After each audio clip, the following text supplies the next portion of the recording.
Boa noite, amigos queridos, irmãos queridos, sejam bem-vindos mais uma vez a este momento em que os nossos corações se entrelaçam para esta atividade que é para todos nós um momento de refrigério para as nossas almas. Nós possamos mergulhar nesse clima amoroso em que já nos encontramos todos, buscando a melhor sintonia com Jesus, o Divino Amigo, com os benfeitores queridos, a fim de que possamos respirar um clima mais amoroso, mais tranquilo para as nossas almas, saindo um pouco das perturbações, desse envolvimento com o dia a dia, com as lutas, né? Ou com alguns assuntos que nos perturbam, nos tragam dificuldades. Então nós vamos agora a esse momento de prece, esse momento que vamos orar, depois refletir.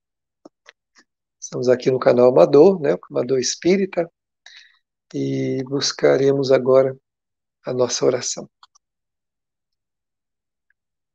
Vamos agradecer a Jesus a oportunidade da noite, rogando a Ele que em sua bondade nos abençoe, nos traga a sua paz e que a harmonia sublime e bondosa emanada do seu coração amoroso nos traga alegria de viver e esperança. Ajuda-nos, Senhor, nesses momentos de enfrentamento. Livra-nos das perturbações, livra-nos dos assédios dos maus espíritos, que possamos fazer a nossa parte nos caminhos do bem e do amor, para conseguirmos conduzir-nos como o Senhor nos ensinou. Obrigado, Jesus. Envie os teus mensageiros para nos inspirar, a fim de que possamos vencer o limite estreito em que nos encontramos de interpretação, de conhecimento. Obrigado, Jesus. Obrigado, Espíritos queridos. Assim seja. Então nós, agora, após a prece, vamos dar sequência ao estudo do livro Rumo Certo, né, do Espírito Emmanuel. Tem aqui uma edição da Federação Espírita Brasileira, que é um livro para todos nós acompanharmos as lições. O capítulo hoje é o capítulo 10, intitulado Ações e Reações. Então nós nos perguntamos, como é que nós agimos e como é que nós reagimos? As duas coisas são muito importantes para nós.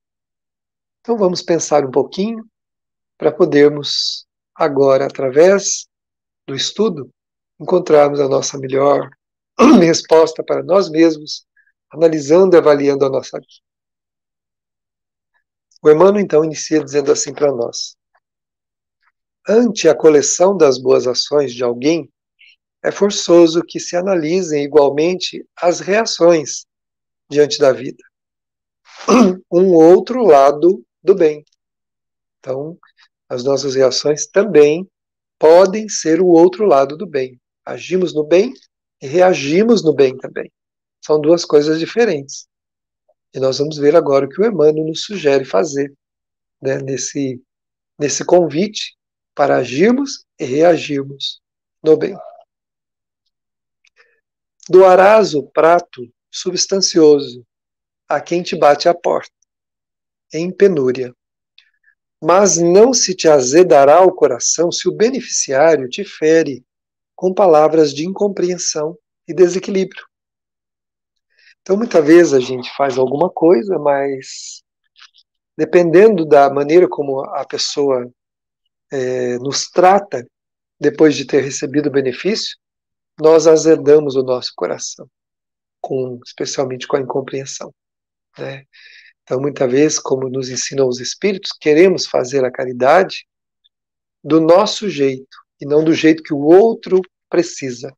Devemos nos lembrar que aqueles nossos amigos, nossos irmãos que nos procuram, têm as suas necessidades, que muitas vezes é exatamente na fragilidade que eles nos respondem. Damos e recebemos uma paga não muito agradável, não muito apropriada. Eu me lembro assim, de uma cena engraçada, de uma pessoa que disse que alguém sempre ia à sua casa num determinado horário para receber um prato de comida. E um dia, essa pessoa chegou e pediu o prato de comida. E respondeu: olha, só que você, por favor, não me dê mais frango, não. Eu não aguento mais comer frango. Me dê outra coisa. E a pessoa ficou assim, sem saber o que falar, né? Ficou ali meio confusa na resposta para aquela pessoa que estava ali à frente. Mas foi lá de boa vontade, fez lá o que tinha, colocou umas coisas diferentes e deu para a pessoa, né?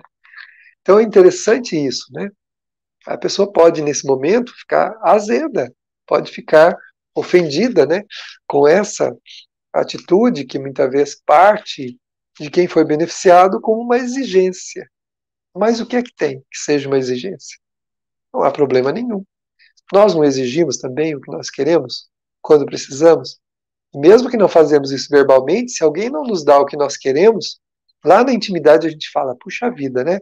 Podia ter me dado tal coisa, né? Podia ter feito, podia ter mais bom gosto nas coisas que me dá, podia ter isso, podia ter aquilo. Quantas vezes isso pode passar pela nossa cabeça, pelo nosso sentimento? Mas quando fazem com a gente fica muito, né, chateado, muito perdido com relação a isso. Então, o Emmanuel diz que a gente tem que tomar cuidado para não azedar o coração quando receber de volta alguma coisa que não seja legal daquilo que a gente fez, como paga daquilo que a gente fez.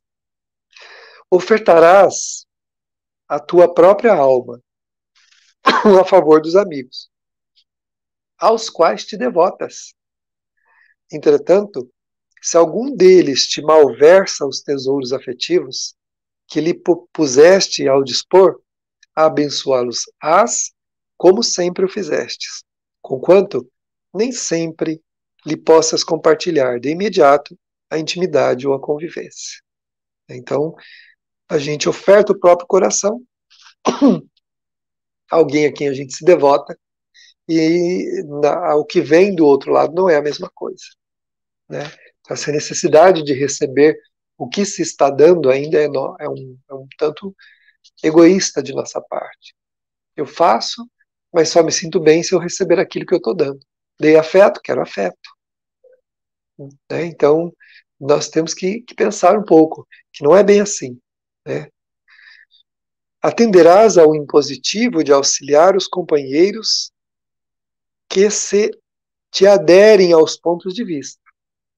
No entanto, aprenderás a respeitar os adversários e a reverenciar as qualidades edificantes que se façam portadores. É fácil conviver e receber coisas de quem pensa como a gente. Mas e aqueles que não pensam como nós? Essa mensagem está muito em moda hoje, né? Ela nunca foi tão apropriada nesse momento.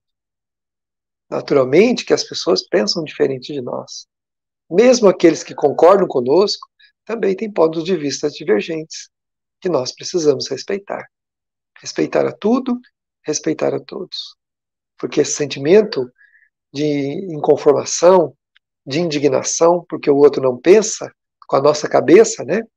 Com a nossa visão, né? Que nem sempre é a melhor ou é a certa conforme o nosso ponto de vista. Mas estaríamos certos deste ou daquele jeito, né? Então temos que dar ao outro o direito de pensar, de sentir e agir como ele quiser. E continuar com o afeto para com ele no nosso coração, da mesma forma, como ele diz aqui. Aprendendo a respeitar o adversário e a reverenciar as qualidades dele. Não é porque ele não pensa como nós ou não está agindo como nós queríamos que ele perdeu as qualidades que tem. Ele tem qualidades que nós podemos e devemos reconhecer. Então, nesse momento é muito importante pensarmos nisso. Se somos cristãos, precisamos primar pela paz, pelo amor, pelo respeito aos outros. Jesus jamais se opôs contra ninguém.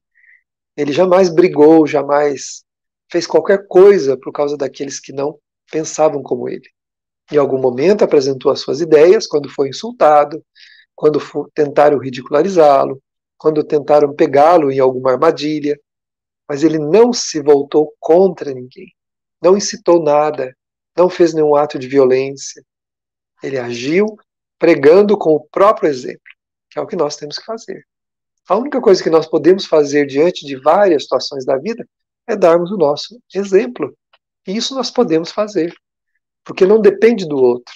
O nosso exemplo depende de nós, das nossas atitudes, da maneira como nós sentimos, da maneira como nós pensamos.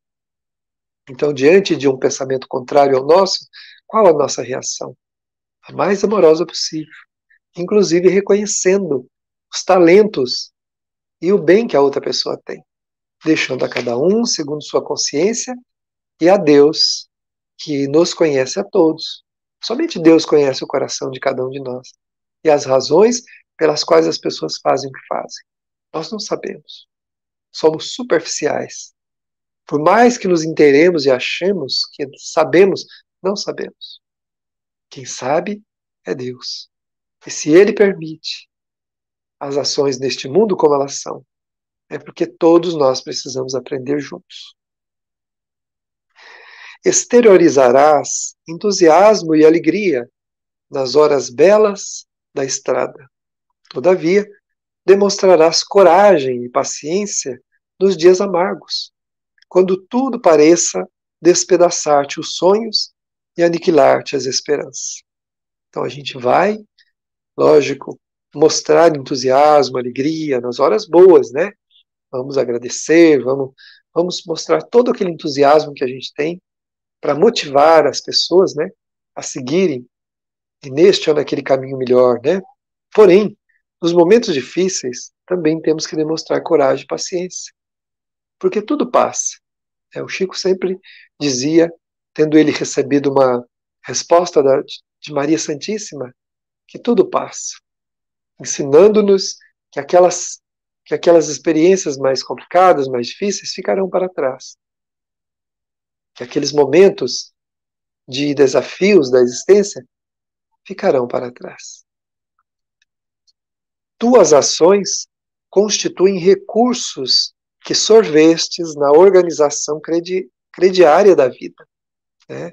Então, a gente vai tendo a colheita, né, o crédito daquilo que a gente faz dentro das nossas ações. Então, quando nós agimos, temos uma contabilidade existencial, né? Quando a gente desencarna, passa-se a régua e faz-se a soma para ver quanto deu, quanto foi o nosso progresso, quanto foi o prejuízo, né, que a gente teve. Aí tem lá, né, os valores que são contados, né, na contabilidade como progresso nosso, mas tem aqueles valores também que são contados à conta de prejuízos que nós tomamos através das atitudes que não foram boas. Então, as ações são recursos que a gente precisa aproveitar para realizá-las da melhor maneira possível. Tuas reações, né, porém, são as garantias que lhe preservam a estabilidade ou os golpes que lhe desmerecem o valor, conforme o bem ou mal a que te afeiçoas. Então, se nós aproveitarmos, né, as reações que recebemos, nós poderemos, através delas, da maneira como nós reagimos, né, quando a pessoa faz alguma coisa diante de alguma coisa que a gente fez para ela, se nós controlarmos as nossas reações, se nós tivermos sermos ponderados, respeitosos, amáveis, nós vamos fazer o quê? Nós vamos garantir a nossa estabilidade, né?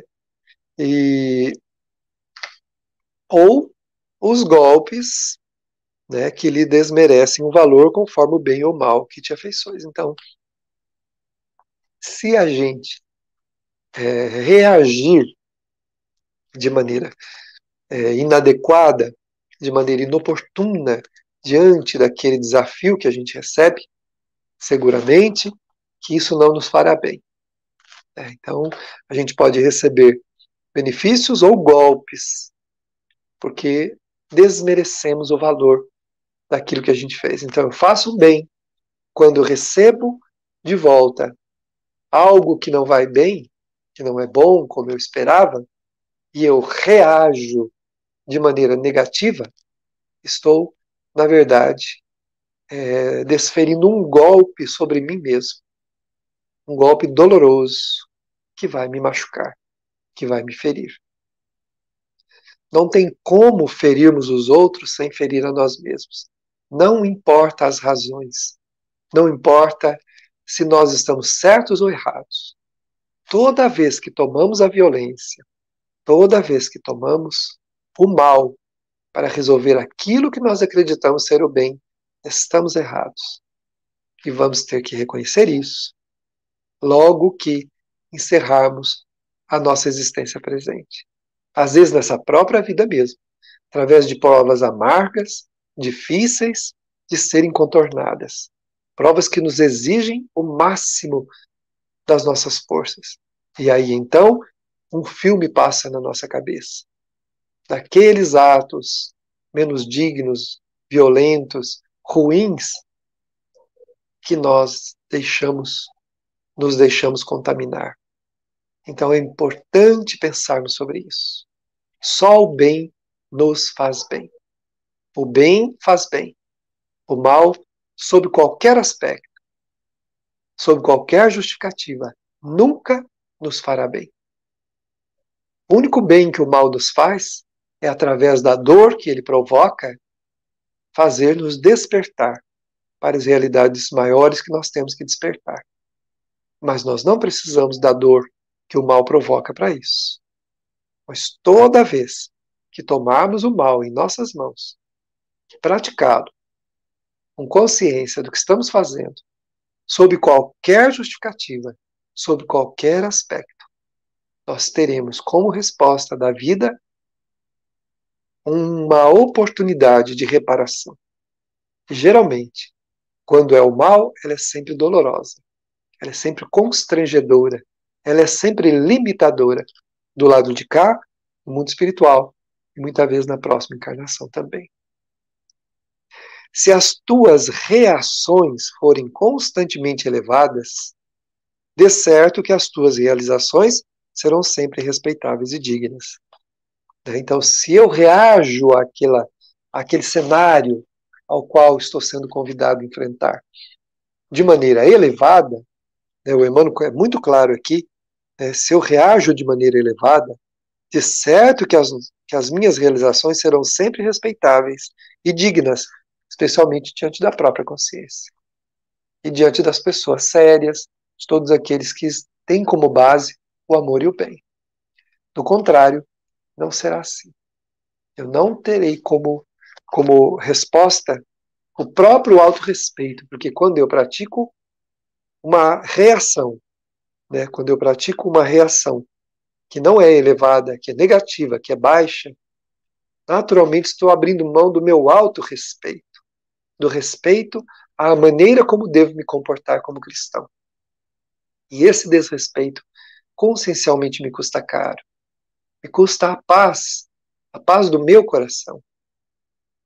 Não se pode, de maneira nenhuma, utilizar ódio, a mágoa, o ressentimento, a vingança e dormir tranquilo e ficar em paz. Se no primeiro momento isso acontece, daqui a pouco a consciência vai despertar para essa realidade e vai nos trazer muitas dores. Tentar ludibriá-la mentindo para as pessoas, mentindo para si mesmo, só vai acumular mais dificuldades ainda, podendo nos levar à destruição de tudo que nós temos de nobre, de tudo que nós temos de elevado. Porque tudo rui diante do mal. Todas as instituições humanas ficam carcomidas diante do mal praticado. Pelas reações somos vistos em nossa estrutura autêntica. Então, a maneira como eu reajo diz muito mais de mim do que as minhas ações. Eu faço as ações do bem, eu faço isso, faço aquilo, mas diante de um enfrentamento, a minha reação ela é intempestiva, violenta, desequilibrada, preconceituosa, tendenciosa. A minha reação diz mais a meu respeito do que as minhas ações, que podem ser apenas um simulacro, muitas vezes, uma simulação, uma hipocrisia, ou muitas vezes realmente uma tentativa de fazer certo.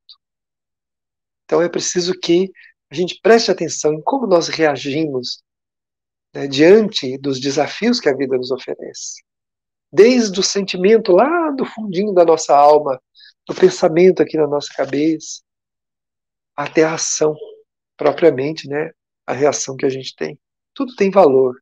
Então nós temos que prestar atenção qual é o valor de tudo que nós temos. Provas, aflições, problemas e dificuldades se erigem na existência como sendo patrimônio de todos. Ou seja, ninguém vai passar pela vida sem aflições, sem problemas, sem dificuldades. É um problema de todos. O que nos diferencia, que nos diferencia um do outro, né, uns diante dos outros, é a nossa maneira peculiar de apreciá-los e recebê-los. Então, problemas, todos nós vamos tê-los. Os Espíritos dizem que ninguém vai passar pelo mundo sem ter problemas, porque nós vivemos num mundo de provas e de expiações, onde o mal predomina e onde as pessoas que habitam esse mundo são espíritos imperfeitos, ainda com bastantes paixões negativas, sugerindo condutas e comportamentos. Então, como que nós vamos ser plenamente felizes? Não tem jeito, até que a gente não melhore, né? Então, agora, a maneira como a gente reage às coisas diz se a gente está melhorando ou não. Então, aí cabe a nós fazer essa avaliação e essa reflexão. Anotemos semelhante realidade, porquanto em nos consagrando ao exercício real da caridade, a benefício do próximo e a favor de nós mesmos, é indispensável nos mantenhamos vinculados aos ensinamentos do Cristo na hora de agir e de reagir, não é só de agir. Temos que ser cristãos quando agimos e ser cristão quando reagimos também. Eu trato todo mundo bem desde que eu seja respeitado nos meus princípios. Quando alguém não respeita, então eu reajo de maneira ruim, ferindo, magoando, tentando sobrepor-me sobre os outros, tentando mostrar uma autoridade que eu não tenho, tentando impedir a felicidade dos outros, tentando punir as pessoas por não fazerem o que eu estou fazendo, o que eu estou desejando. Então é melhor que a gente pense sobre isso, né? Porque ele fala aqui que o exercício da caridade verdadeira na existência, sob qualquer aspecto, precisa ser conforme os ensinamentos do Cristo, né? Então, como Jesus, aí vem aquela pergunta, né, aquela sugestão muito sublime para a gente perguntar, na hora que a gente vai tomar uma atitude, reagir principalmente. O que Jesus faria no meu lugar? Eu fiz uma coisa para alguém, estou sendo pago com ingratidão, ou até mesmo estou sendo pago com maldade da parte daquele a quem auxiliei. Qual é a minha reação? Eu devo perguntar, o que Jesus faria no meu lugar? Jesus subiu no templo e soltou raios para todo lado, cortou a cabeça de alguém, depois algum governante da sua época, o imperador, machucou as pessoas, impediu as pessoas, ferindo-as de uma maneira ou de outra? Não. Ele foi o manso Cordeiro de Deus, que foi ao suplício para nos ensinar que somente o amor, o perdão e o bem pode nos levar a uma conquista, à conquista do reino dos céus dentro de nós. Sempre perguntarmos, em qualquer ação e qualquer reação nossa, o que Jesus faria se estivesse no nosso lugar. Meu irmão querido, se nós fizermos assim, nós aumentaremos as chances de acertarmos mais e errarmos menos. Quando formos fazer qualquer coisa, Jesus mentiria? Jesus agiria com violência? Jesus faria isso que eu vou fazer agora? Jesus responderia dessa maneira? Então, é um aferidor de conduta perguntarmos assim. Isso vai nos ajudar a frear muita coisa. Então vamos agora sentirmos os braços desse mestre que acabamos de falar. Ele está nos abraçando, trazendo-nos para junto do seu coração. Está nos falando a alma sobre tudo aquilo que já nos falou no seu Evangelho. Que possamos ouvi-lo para não distorcermos os seus ensinamentos, justificando as nossas perturbações. Vamos ouvi-lo. O que ele está nos dizendo sobre o que nós estamos fazendo? Vamos sentir Jesus. Ele está falando conosco. Vamos escutar. Ele está nos mostrando o caminho. Está nos alertando para as coisas que nós precisamos melhorar. Mas, sobretudo, está nos acalentando. Está nos amparando no seu coração amoroso. Vamos sentir o seu abraço, suas vibrações, que mergulham na essência da nossa vida, colocando paz, harmonia, determinação para o bem. Recebamos esse acolhimento do Senhor, que nos aceita como somos, nos ajuda sempre. Vamos abrir a nossa alma para, nesse momento, nos sentirmos tocados por Ele, profundamente. É Jesus em contato conosco. Sintamos essas vibrações. E assim, percebendo o Mestre querido, vamos dizer a Ele: queremos ficar assim, Senhor, junto contigo. Permita-nos ficar. E o nosso muito obrigado. Muito obrigado, meus amigos, meus irmãos.